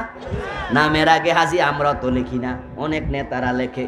হজ করলে মৌলবাদী হয় না, জাকাত দিলে মৌলবাদী হয় না, কোরআন যারা পড়ে তারা মৌলবাদী না। বরং আমাদের অনেক নেতা পাবেন যারা কোরআন পড়তে পারে না, কিন্তু মা বাবা মারা গেলে আলেম দিয়া কোরআন খতম করায়, হুজুরদেরকে কসকসা নোটও দেয়। কোরআন পড়া ভালো। তাহলে মৌলবাদীরা কেডা? হজ করলো মৌলবাদী না হাজি সাহেব, নামাজ পড়লে নামাজি সাহেব, জিকির করলে পীর সাহেব, মাথায় পাগড়ি দিলে আরো বালা। তাহলে মৌলবাদীরা কেডা? এ গালি কারে দিলা? এই গালিটা শুধু তাদের জন্যই যারা আল্লাহর জমিন আল্লাহর আইনের কথা বলে। আল্লাহর জমিনে আল্লাহর আইন ছাড়া কারো আইন চলবে না। এটা অর্ডারটা কার? ইনিল হুকমু ইল্লা লিল্লাহ। আল্লাহ ছাড়া হুকুম চলবে না, চলবে না, চলবে না। বিশ্বনবীর কাছে কাফেররা একবার আসছিল মক্কায়। কিছু কাফের এসে বলতেছে, ও আব্দুল্লাহর ছেলে মুহাম্মদ, আমাদের বাতিজা, তোমার ইসলাম একটু কঠিন হইয়া গেছে। তোমার যে কোরআনের আয়াতগুলো আছে, মদ খাওয়া যাবে না, জেনা করা যাবে না, এই করা যাবে না, ওই করা যাবে না, এগুলো একটু কঠিন হইয়া গেছে, একটু ফালদায়া যদি সহজ করো আমরাও ইসলাম মানবো। কথা বোঝেন? আমার এলাকায় এক ভদ্রলোক বলতেছে যে রোজা যদি আল্লাহ রাইতের বেলায় দিত, মানে হে রোজা কম রাখে আর কি, আমার খুব পরিচিত কাছের মানুষ, তো বলতেছে যে রোজার দিনের বেলা কষ্ট লাগে, আল্লাহ যদি এটা রাইতে দিত, মাগরিবের পরে সেহরি খাইয়া ঘুম দিতাম, ফজর উঠা সে ইফতার করিয়া সুন্দর রোজা শেষ, একটাও ভাঙতাম। আল্লাহ দিনে দিছে, কি কষ্ট লাগে। ওরা বলতেছে ওয়াকাল আল্লাযীনা লা ইয়ারজুনা লিকাআনা ইতি বিকুরআনিন গায়রি হাযা আও বাদদিলহু। সুবহানাল্লাহ পড়েন। আল্লাহ বলে যারা আখিরাতে আমার সাক্ষাৎ পছন্দ করে না, আমার পুরস্কার নিতে চায় না, জান্নাত প্রত্যাশা করে না, তারা আপনার কাছে আসে, আয়েশা বলো মুহাম্মদ তুমি এই কোরআনটা বাদ দিয়া নতুন একটা কোরআন নাজিল করানোর ব্যবস্থা করো। নাউজুবিল্লাহ।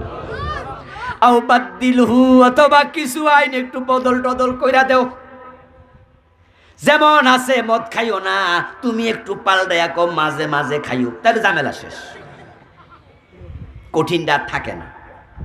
ওই যে আমার পরিচিত লোকের মতো রাতের দিনের রোজার একটু রাত্রে ট্রান্সফার করে দাও। বিশ্বনবীকে আল্লাহ বলে তারা আপনার কাছে এসে আবদার বলে, আবেদন জানা একটু চেঞ্জ করো, ট্রান্সফার করো, পরিবর্তন করো।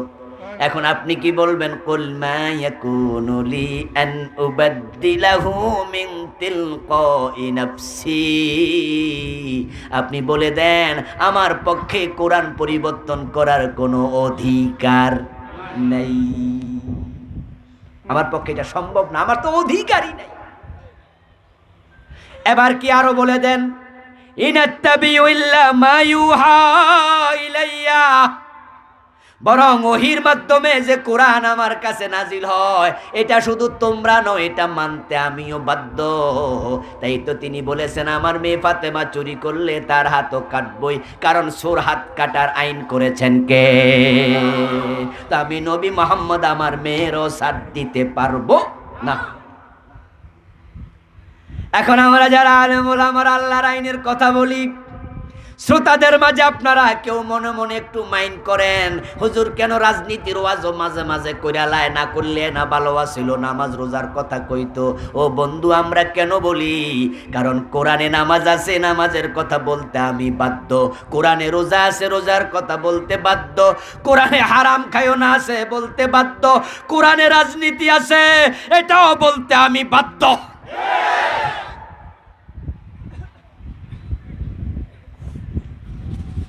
এখন কাদিয়ানি মাত্র 4 অক্ষর না মাইন্না ইমান হারা হলো, আর আপনি ডজন ডজন হরফ মানেন না, যত রাজনীতির আয়াত আছে এগুলা মানতে রাজি হয় না, তো ইমানটা থাকবো কেমনে? কাফের হওয়ার জন্য হিন্দু হওয়া লাগবে না, বৌদ্ধ হওয়া লাগবে না। কাদিয়ানি কি হিন্দু? কথা বলেন না। কাদিয়ানি কি বৌদ্ধ, খ্রিস্টান, ইহুদি, কিন্তু মুসলমান, মুমিন। হিন্দুও না, বৌদ্ধও না, খ্রিস্টানও না, মুসলমানও না, তারা মুমিন নয়। এজন্য তো আমরা দাবি জানাচ্ছি সরকারকে রাষ্ট্রীয়ভাবে কাফের ঘোষণা করতে হবে। এইভাবে আপনারা অনেকে আল্লাহর আইনের বিপরীতে আছেন। আপনি বলবেন হুজুর আমি তো আল্লাহর আইনের পক্ষে, তাহলে যার পক্ষে মিছিল করেন হেতে কি পক্ষে নি? কয় না। তো তাইলে এর পক্ষে যাই আপনি আল্লাহর আইনের পক্ষে থাকলেন কেমনে? হুজুর বুঝছি, তবে আপনারা অত সুবিধা না, কত জনের কত ঝামেলা, এই হুজুরের দলে সমস্যা, ওই হুজুরের দল ওই সমস্যা, আপনার লইও তো শান্তি নাই, তাই আপনার কাছেও যাই না। আমি বলবো হ্যাঁ বন্ধু আপনার কথার সাথে আমি একমত, হুজুরদের দলাদলির মাঝেও ঝামেলা ঢুকে গেছে। এখন মসজিদের ইমাম লইয়া ঝামেলা, এই মসজিদের ইমাম সমস্যা কি করে? তাবিজের ব্যবসা করে। ও মসজিদের ইমাম কি সমস্যা? কয় সুদে টাকা লাগাইছে, ওই মসজিদের ইমাম ওর পিছনে নামাজ পড়ি না, বেটার বউ পর্দা করে না, ওই মসজিদের ইমামের মর্যাদা না হুজুর দাড়ি ছোট, তাহলে এখন কি করবা? মন্দিরে ঢুকবা নাকি আর একটা মসজিদ বানাইবা?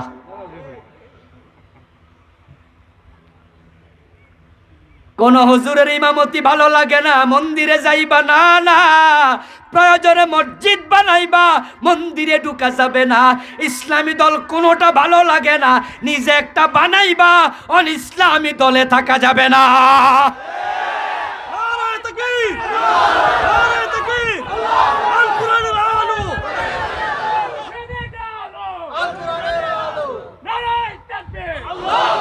আমার বন্ধু, দেশে ইসলাম কায়েম হলো না, এটা দেখার দায়িত্ব আল্লাহর, আপনারও না, আমারও না। আমাদের দায়িত্ব চেষ্টা করে যাওয়া, ঠিক না? ইসলাম কায়েম হয় নাই, তার আগে মা খাদিজা গেছে মইরা, মরে নাই? উনি মরেছেন নবুয়তের 10ম সনে। ইসলাম কায়েম হয়েছে হিজরতের পরে মদিনায়। তো মা খাদিজা কি জান্নাত পায় নাই? কথা বলতে হবে। হযরত সুমাইয়া ইসলামের প্রথম শহীদ, ঠিক কি না?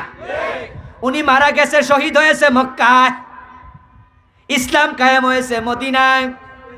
সুমাইয়া ইসলাম কায়েম দেখে যায় নাই, কিন্তু পুরস্কার পাইছে কিনা? কত সাহাবী, হযরত আমির হামজা শহীদ হলো তৃতীয় হিজরিতে। ইসলাম কায়েম হয়েছে তার উপরে, চূড়ান্ত কায়েম হয়েছে মক্কা বিজয়ের পর 8ম হিজরিতে। এর আগে তো জগরা জেহাদ চলছে, মক্কা বিজয়ের পর ইসলাম কায়েম হয়ে গেছে। এখন হযরত আমির হামজা সফল না ব্যর্থ? কথা বলেন, সফল না ব্যর্থ? ইসলাম তো কায়েম দেখে যান নাই, তাহলে বোঝা গেল আমাদের জান্নাত ইসলাম কায়েম হওয়ার সাথে সম্পৃক্ত নয়, চেষ্টার সাথে সম্পৃক্ত। যদি আপনি কায়েম করার চেষ্টা করতে করতে মরে যান, আপনি ইমানদার হিসাবে হাজির হবেন আল্লাহর সামনে, আপনার আমলগুলো আল্লাহর কাছে কাউন্ট হবে, আপনি জান্নাত পাবেন। কিন্তু যদি আপনি শিরক করেন, কুফরি করেন, তাহলে আপনার তলা শেষ, আমলের দাম 1 আনাও নাই। 2 নাম্বার ক্ষতিগ্রস্ত যে শিরিক করে, মুশরিক। বাংলাদেশে শিরিক এখন বুট মুড়ির মতো, সোলার মতো। বর্তমানে বাজারে টমেটোর মতো, কেজি 7 টাকা, 10 টাকা। ইফতারের টাইমে বুট মুড়ি ছাড়া ইফতার চলে না। বাংলাদেশে এখন শিরিক ছাড়া কিছু দেখি না। যখন খালি চোখে তাকাই তখন দেখি মুমিন, যখন কোরআনের আয়না, কোরআনের সানগ্লাস লাগাই তখন দেখি ঈমান হারা। কেউ মাজারে যায়া শেষ, কেউ পীরের কাছে যায়া শেষ, কেউ আল্লাহর আইনের সাথে মানুষের আইন মিশাইয়া ঈমান হারাইয়া ফেলছে। মসজিদে গিয়ে আল্লাহর আইন মানে, আদালতে মানতে আর রাজি না। 2 জন মানতে গেলে ঝামেলা, সেজদার মালিক আল্লাহ, এটা ফিরে দিলে ঈমান থাকবে না। আইনের মালিক আল্লাহ, ব্রিটিশ আইন মানলে ঈমান থাকবে না। শিরিক ঢুকেছে এখন মাজার থেকে মাহফিলের প্যান্ডেলে। এখন আর মাজারে নাই, প্যান্ডেল আছে। আগে ছিল বাউলদের কাছে, রাস্তার পাশে জারি গান, সারি গান, পালা গান। ওই বাউলগুলো শিরিকের গান বলতো, কেউ ফিরে না খালি হাতে, খাজা বাবার দরবারে। এগুলো বাউলরা বলতো, এগুলো জাহেলরা বলতো। কয়দিন আগে দেখলাম একজন বক্তা স্টেজে গান গাচ্ছে, আল্লাহর ধন রাসূলকে দিয়া, আল্লাহ গেছে গায়েব হইয়া। রাসূলের ধন খাজা লইয়া শুইয়া আছে আজমিরে, কেউ ফিরে না খালি হাতে, খাজা বাবার দরবারে। এটাই শিরিক, এটাই শিরিক। কেউ ফিরে না খালি হাতে, খাজা বাবার দরবারে। এই শিরিকি আকীদার কারণে মরা মানুষের কাছে ছেলে মেয়ে চায়, এমন লোক বাংলাদেশেও আছে না নাই? আরে শিরিক এখন গ্রামে গঞ্জে, বাজারে, এখানে সেখানে, যেখানে একটা মাজার আছে সেখানে শিরিকের আখড়া হয়ে গেছে। আপনি দেখবেন মাগরিবের টাইমে বিদ্যুৎ চলে গেছে, এখন মোমবাতি নাই, মোবাইলের লাইট লাগাইয়া নামাজ পড়ো, অথবা মোবাইলের লাইট না থাকলে অন্ধকারে নামাজ পড়ো। মোমবাতি পাওয়া যায় না, ইমাম বলে কারেন্ট তো যায় না, তাই মোমবাতিও কিনি না, অন্ধকারে নামাজ পড়তে বাধ্য। কিন্তু মাজারে যাইয়া দেখবেন দিনের বেলায়ও মোমবাতি জ্বলতেছে। এক একটা মাজারে মোমবাতি 20, 30, 50, 100টা স্তূপ হয়ে আছে। আমার প্রশ্নে, মোমবাতি কি ফেরেশতা দিয়া গেছে? কোত্থেকে আসলো? মানত করেছে। মানত মানত আমাদের মা বোনেরা মাজারে মানত করে বেশি, টাকা দেয়, পয়সা দেয়, মুরগি দেয়, ছাগল দেয়, মাজারে গরু পর্যন্ত দেয়, মনে আছে না নাই? ব্রাহ্মণবাড়িয়ার নবীনগরে 2 বছর চাকরি করেছিলাম একটি ফাজেল মাদ্রাসায় লেকচারার হিসাবে। টিউনু সাহেবের মসজিদে জুমা পড়াইছি, প্রপারেই থাকতাম। নারায়ণপুর মাদ্রাসা থেকে যেতাম জুমা পড়ানোর জন্য শহরে। একদিন সকালবেলা রওনা দিছি, জুমার একটু আখ্যান দিয়ে, দেখি এত মোটা এক ষাঁড় গরু, কালা মেসমেসে কালা, ওজন 3.5-4 মণ হবে। জিজ্ঞাসা করলাম, এ ষাঁড়টা কার? গলায় রশি নাই, হাঁটতেছে মাস্তানের মতো। ড্যাম কেয়ার বাপ কয় যে হুজুর এটা অমক দরবারের, অমক মাজারের ষাঁড়। জুমার খুতবা দিলাম, খুতবার আগে ওয়াজ করলাম, ও পোলাপান তোরা কি আসস না মরে গেছস? বেটা এত মোটা ষাঁড় হাটে, মালিক নাই, খাস না কেন? মাজারের নামে যারা ষাঁড় দিল তারা তো শিরিক করলো। আবার এই ষাঁড় মানুষের দোকানে ঢোকে, ঢোকার পরে যদি দোকানে ভুসির মাঝে মুখ দেয়, খৈলের মাঝে মুখ দেয়, দোকানদার খুশি হইয়া কয় যাক আজকে পিসায় হুজুর আইছে, এরাও শিরিক করতেছে। এটারে জবাই করে খাইলে তো কিছু শিরিক কমবো। আমি জানি তোরা ভয় পাবি, মাজারের ষাঁড় যদি জবাই করে খাই তাহলে তো আবার ক্ষতি হয়ে যাবে। তাহলে আমি ঘোষণা দিয়া রাখছি, 2-4 কেজি মাংস আগে আমার বাড়িতে পাঠাই দিয়ে আমি খাইয়া দেখবো, ক্ষতি হইলে আমার হোক। নিশ্চয়তা দিয়া দিলাম। পরের সপ্তাহ দেখি ষাঁড়টা আর নাই। আমি কই ওয়াজ আমল হয়েছে। মাজারগুলোতে গিয়ে দেখবেন বন্ধু টাকা ভাগযোগ করে খাচ্ছে। মাজারে দিয়া যান, দিয়া যান, দিয়া যান, দেখবেন আপনার গুলিস্তানে গেলে গোলাপসার মাজারে বস্তা ভরে টাকা নেয়।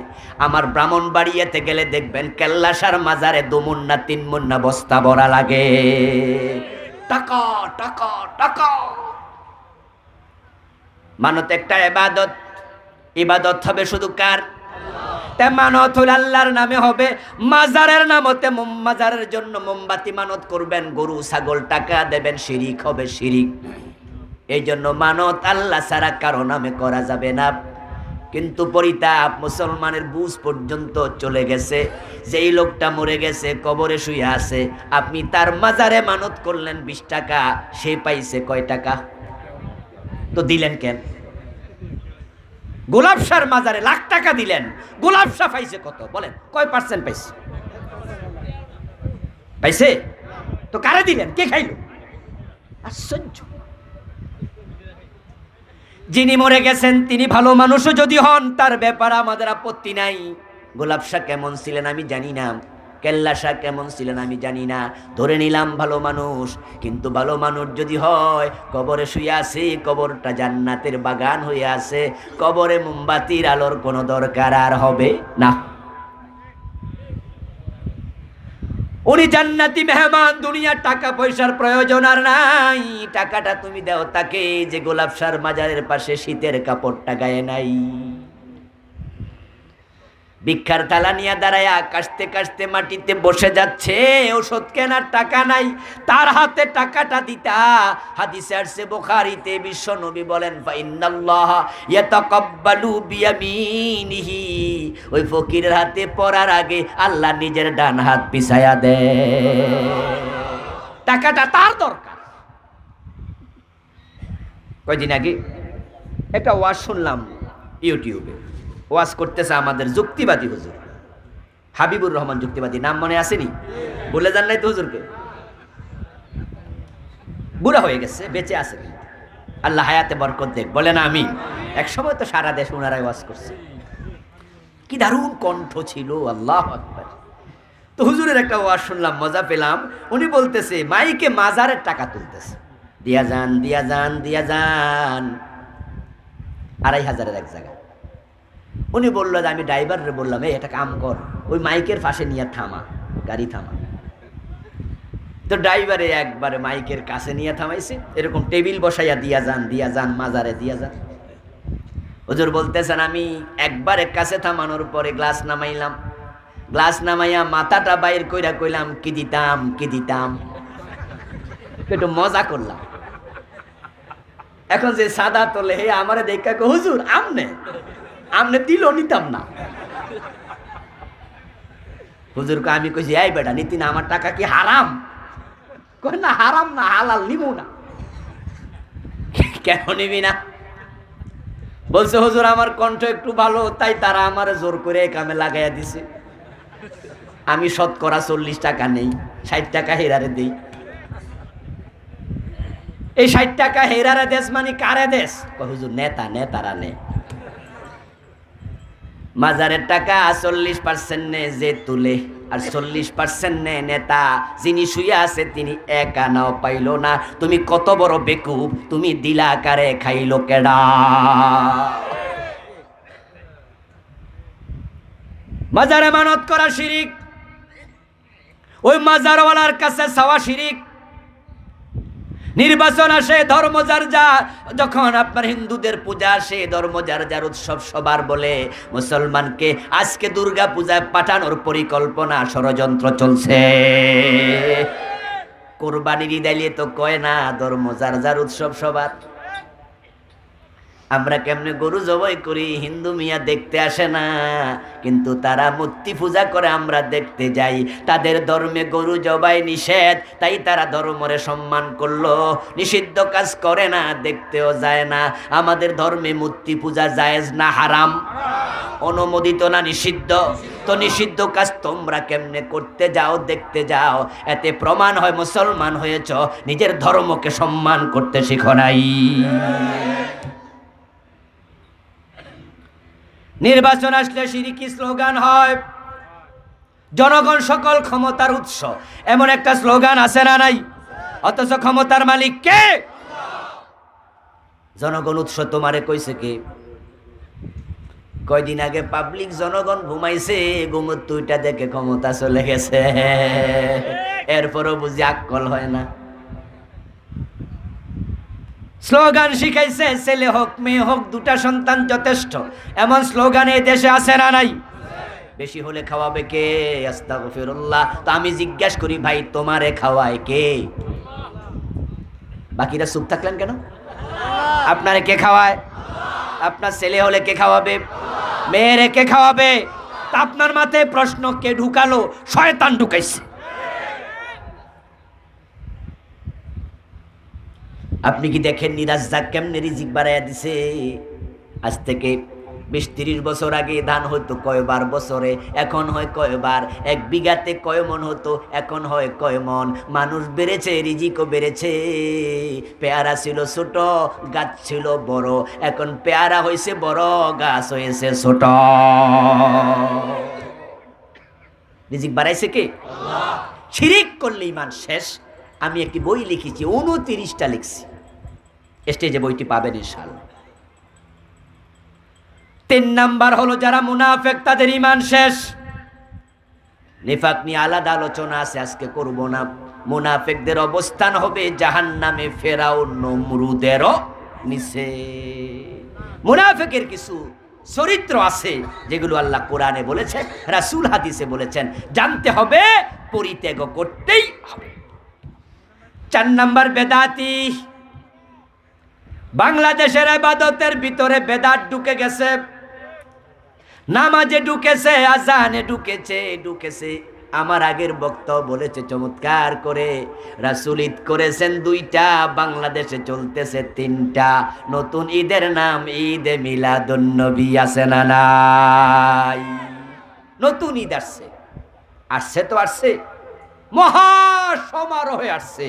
মিছিল হয়, মিটিং হয়, ব্যানার হয়, সেমিনার সিম্পোজিয়াম হয়, বিশ্বনবীর আগমন, শুভেচ্ছার স্বাগতম, সকল ঈদের সেরা ঈদ, ঈদে মিলাদুন্নবী। আস্তাগফিরুল্লাহ। রাসূলের জামানায় আজান শুরু হতো আল্লাহু আকবার দিয়ে। এখন বাংলাদেশের কিছু জায়গা হয় দুরূদ শরীফ দিয়ে, আছে কিনা? আজানের আগে দুরূদ শরীফ, আসসালাতু ওয়াসসালামু আলাইকা ইয়া রাসূলুল্লাহ। রাসূলের নামাজ শুরু হতো আল্লাহু আকবার দিয়ে।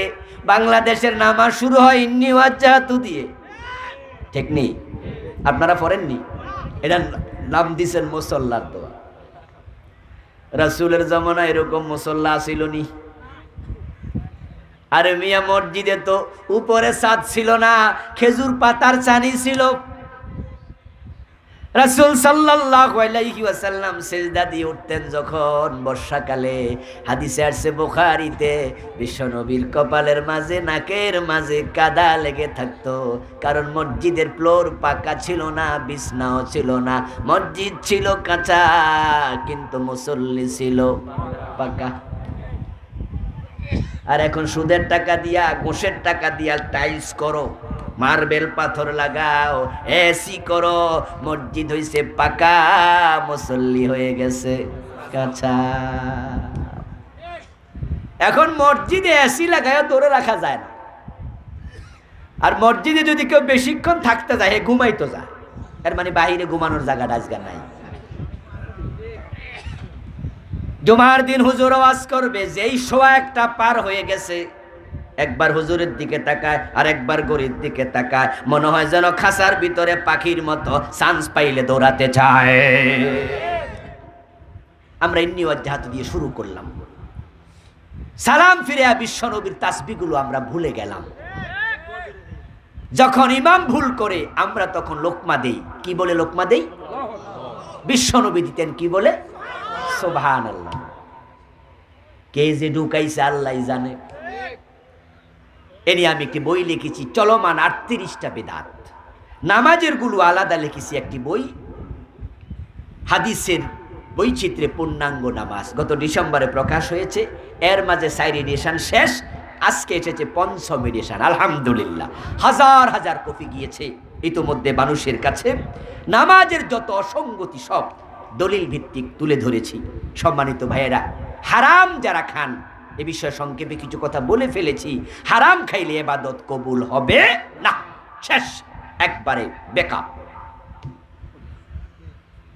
قال النبي صلى الله عليه وسلم من اشترى ثوبا ب10 دراهم, 10 দিরহাম দিয়ে কাপড় কিনেছো, ফিহি দিরহামু হারাম, 1 দিরহাম হারাম আছে, 9 দিরহাম হালাল, লাম ইয়াকবালিল্লাহু লাহু সালাতাহু মা দামা আলাইহি, এই কাপড় পরে যতই নামাজ পড়ো 1 রাকাত কবুল হবে না। পবিত্রতা শর্ত, 1 নম্বরে শরীর পাক, 2 নম্বরে কাপড় পাক, 3 নম্বরে নামাজের জায়গা পাক। এগুলো নফল না ফরজ? আর কানা হাকাম কত ফরজ? 13 ফরজের ভিতরে 3টা আছে না নাই? এখন দেহে হারাম, কাপড়ে হারাম, মসজিদের টাইলসও হারাম, নামাজ কবুল হবে কেমনে? আল্লাহ বলছে নিশ্চয় নামাজ অন্যায় থেকে ফিরাইয়া রাখে। এমন আয়াত কোরআনে আছে কিনা? ইন্নাস সালাতা তানহা আনিল ফাহশাই ওয়াল মুনকার, নিশ্চয় নামাজ অন্যায় থেকে ফিরাবে। কথাটা কার? তো নামাজি সুদ খায় কেমনে? ফিরায় না কেন? নামাজি ঘুষ খায় কেমনে? নামাজি মানুষের হক দখল করে কেমনে? ফিরায় না কেন? কারণ নামাজ কবুল হচ্ছে না। কেন হয় না? হারাম খাচ্ছেন। কেন হয় না? বেদাত ঢুকাইছেন। আমাদের আমল কি খুব বেশি না কম? মা সাহস করে কথা কইলাম, যার বেশি আছে বেশি কয়ে দেন, আমার বেশি আছে, আমরা খুব অখোশ হব না। বলুন তো, আমল কম না বেশি? আচ্ছা, কম যদি কবুল না হয়? বিশ্বনবী নামাজে দাঁড়াতেন, পা ফুলে যেত, এমন হাদিস আছে কিনা? মা আয়েশা বলেন, রুকুতে যেত, আমি ভাবতাম সেজদার কথা বুঝি ভুলে গেছেন। এমন লোকমা সেজদা করতো, পায়ে সিমটি দিতাম, ভাবতাম তিনি মরে গেছেন। আর আমাদের নামাজের কি খবর? 3 বার তাসবিহ হুজুর যদি ধীরস্থির ভাবে পড়ে, মুসল্লির সহ্য হয় না, কাশ দিয়া মিস কল দেয়। মানে হুজুরে বুঝায় কাজের ঢং দেখে বোঝা যায় আসল কাজ না। মানে হুজুর আমার তো শেষ, আপনি কদ্দুর গেছেন। এই তো রমজান আসতেছে, যে মসজিদে সুন্দর তারাবি হয়, ধীরস্থির ভাবে হয়, মুসল্লি কমে যায়, যেখানে বিমানের গতি মুসল্লি বেড়ে যায়, ঠিক কিনা? ওরে বাবা রে বাবা, এমন তারাবি পড়বো বিমানও কুলাইতে পারবো না। আস্তাগফিরুল্লাহ আযীম। কি যে পরে এক নিঃশ্বাসে 7 আয়াত শেষ। বাহ বাহ বাহ। নামাজের পরে মুসল্লিরা গড়ির দিকে চায়, গতকালকে লাগছিল 18 মিনিট, আজকে কিন্তু 16 মিনিট। বাহ, হুজুরের আজকে বাহ গতি ঠিক আছে। সভাপতির সেক্রেটারি পরামর্শ দেয়, হুজুরে একটু দুধ খাওয়ান, বলে আরো বারুক, আরো চালাবে। গতি কারে কয়? আস্তাগফিরুল্লাহ। এমন তারাবি পড়ছে, সূরা যে পড়ে নিজেও বোঝে না, মুসল্লিও বোঝে না, গুনগুনানি ছাড়া কিচ্ছু শোনা যায় না। শুধুমাত্র শেষ দিকে জালিমুন কাফিরুন কইয়া টান দিলে মুসল্লি বোঝে রুকুতে যাওয়ার টাইম হইছে। এটা কি নামাজ না তামাশা? আচ্ছা, এমনিতে ইবাদতের অবস্থা খারাপ, আবার যদি হারাম খান, বেদাত করেন, কবুলই হবে না, আমনাই। আমরা ব্যর্থ হতে চাই না। সফল হওয়ার জন্য এই গুণগুলো, চারিত্রিক অপগুণগুলো পরিত্যাগ করা দরকার আছে না নাই? আমরা কুফর করব না, রাজি? শিরিক করব না, রাজি? মুনাফিকি করব না, রাজি? হারাম খাবো না, বলতে হবে হারাম খাবো না, রাজি আছেন? বেদাত পরিত্যাগ করব। আল্লাহ তৌফিক দেখ, সবাই বলেন আমিন। আমরা শেষ করছি।